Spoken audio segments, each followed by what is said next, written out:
Thank you for watching this jewelry tutorial. The information in this video is brought to you by your friends at Westcoast Piercing in Surrey, British Columbia. One of the first and simplest types of body jewelry available is the captive bead ring, also known as a CBR.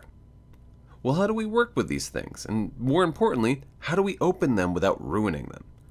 In this video, I'll explain the basics of the CBR, what strategies to avoid when opening them, what you can do at home to remove or insert the ring, and when to see a professional piercer. One important note, watch the entire video before you decide to try to change this style of jewelry on your own.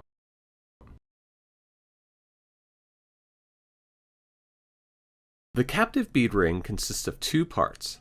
The first part is the ring, which should be round, well polished, and have smooth ends. Some companies make the ends flat, but you'll notice even these flat ends are smooth and have no rough edges. You'll want to avoid rings that look snipped or feel sharp at the ends. The second part is the captive bead or captive ball. Good beads have a divot that's concave enough to securely grip the ring.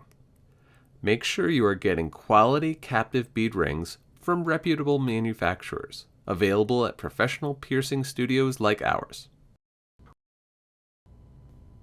When you remove the ball from a captive bead ring, one of the first things you'll notice is that when disassembled, the gap in the ring is smaller than the size of the bead itself. That's because it's the tension of the metal that holds the ball in place. I want to explain some of the mistakes folks will make when removing a bead from a captive bead ring. When CBRs are disassembled incorrectly, it can damage the jewelry, which can cause the complete failure of the piercing that the jewelry will reside in. So it's important to get it right. Occasionally, you'll notice people trying to unscrew the ball as if it were threaded. This is not the case, and spinning the ball will get you nowhere. Some people will attempt to remove the ring by opening it up, almost like a clamshell, pulling the ends of the ring away from each other. While this will get the ball out of the closure, it will also permanently warp the jewelry and give it more of an egg shape than a round ring shape. While there are specialty tools that can be used on captive bead rings, it is important to use them in such a way that the damage to the surface is kept to a minimum. Metal tools can very easily damage the polish of the jewelry. This means that every time the ring rotates through your piercing channel, it irritates the piercing. This can be catastrophic and result in the piercing failing. The way to remove the ball is through holding the ball static and pulling the wire off the ball itself. For many, this sounds counterintuitive, so watch again. If you look at a ring on the vertical axis, you might think that pulling down on the ball is the easiest way to pop it out.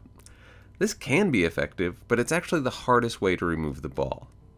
Now, let's look at the ring on the horizontal axis. What we want to do is leverage the ball out as if it was a hinged ring. We want this to be at 90 degrees, which is the easiest way to cause the ring to give a little and let the ball out. I find this to be a bit confusing. Instead, think about holding the ball still and pulling the wire of the ring off of the ball. It's the same thing, just a little easier to follow. To get the ball back into place, set one divot into place on the end of the ring. Then pull the wire across the ball into the divot on the opposite side of the ball. This may take some practice, and as you can imagine, this is much easier to do with a spare piece of jewelry outside of your body. Once you get the hang of things outside the body, you can apply that skill to jewelry that you're actually wearing. Important safety note. Best practices require jewelry insertion to be performed with sterilized jewelry handled with sterile gloves and precautions taken to avoid cross-contamination, even in a healed piercing. Your piercer is your best option for this process to be done safely. Now that you are prepared to remove and replace a captive bead ring ball, you might be asking yourself, isn't the gap in the ring too small to get it out of my piercing? And the answer is yes. It's at this point we need to learn one other important skill with captive bead rings, and that is S-turning.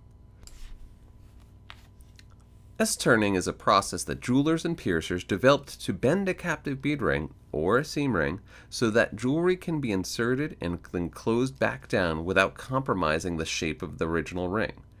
It goes like this. You'll need to grab each side of the ring equally. If you favor one side more than the other, the bend will cause the ring to become distorted. Once you have both hands in place, keep your non-dominant hand perfectly still and take your dominant hand and push straight down. For me, that's the right hand moving, the left hand held static. Not down and out, just straight down. Now this bend doesn't have to be all the way to the point where the ring looks like an S. However, it should be big enough to easily remove or insert the jewelry. The ring can then be inserted into the channel of the piercing. After you've done this, you can repeat the process in reverse. Close the ring, keeping in mind that the closed ring will have a gap in it smaller than the ball.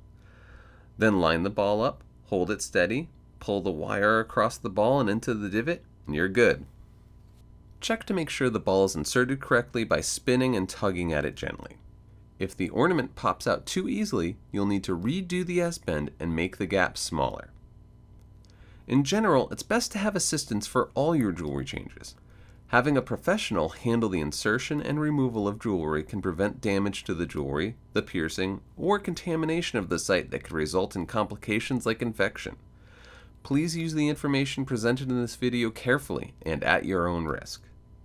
So in conclusion, captive bead rings are simple and beautiful, but can be a little tricky to open and close. You now know the techniques to avoid and the strategies that typically work. Finally, unless it is unavailable to you, a conscientious professional piercer is almost always your best choice for jewelry changes. Thank you for watching this jewelry tutorial. The information in this video is brought to you by your friends at Westcoast Piercing in Surrey, British Columbia.